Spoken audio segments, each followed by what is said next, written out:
Today, we're going to be talking about beneficiary designations and per stirpes versus per capita. Extremely important, but often overlooked. I hope you enjoy.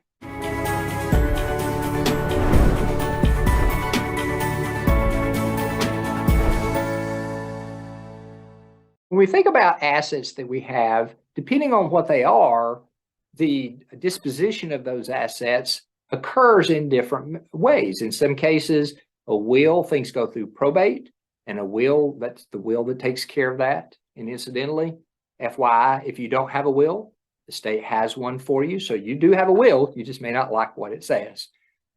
But what we're going to focus on today is beneficiary designations, because many of the accounts people have pass by contract. And what that simply means is they don't go through the estate or the probate process. They pass by contract, being there is a named beneficiary.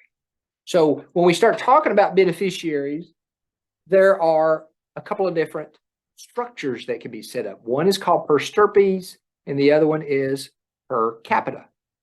These things are extremely important to understand when you start setting up beneficiaries on your accounts. So the first thing we're going to look at is a per stirpes. These.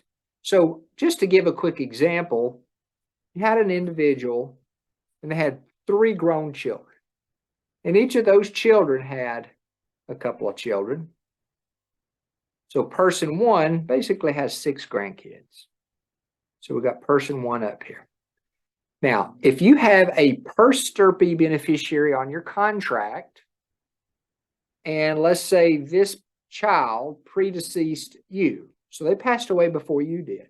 If you have per stirpes, then if each child was due to get 1/3,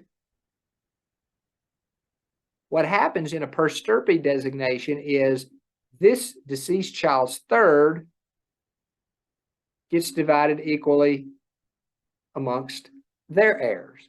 So each of these children would get 1/6 of the total.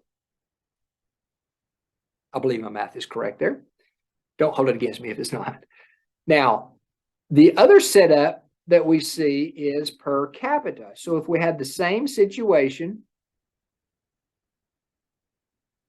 in this scenario, the individual passes away and they have 3 grown children, each of them have 2 grandchildren. If we have a per capita designation, then in that same scenario, if this child predeceases the original owner, what happens is the asset is divided equally only among the surviving beneficiaries. So each of these individuals who get 1/2 of the asset, unless you deemed otherwise, and the grandchildren here would end up being disinherited. So it's important to know this. It's also important to know which contracts typically align in what way. So your typical retirement accounts, 401ks, IRAs, 403bs, SEPs, simple SARSEP, well, probably not a SARSEP, but all those qualified retirement plans, they are generally going to default to a per stirpe designation.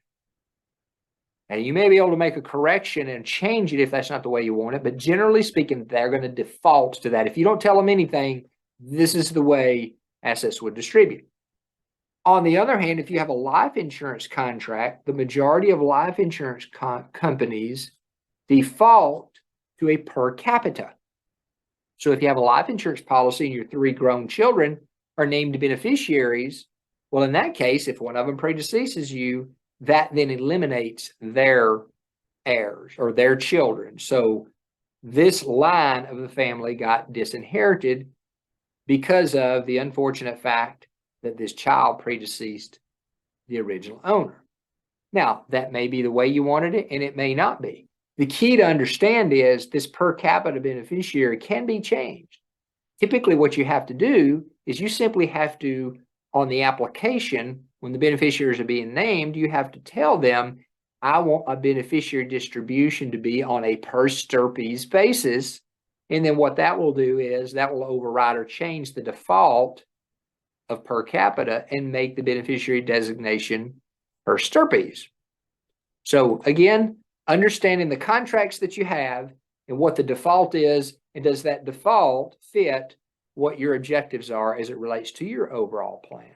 So if you have questions about this or anything else related to any kind of financial matters, risk management, anything along that line, don't hesitate to give us a call here at Westside Advisors and Insurance Services. I hope you have a great week.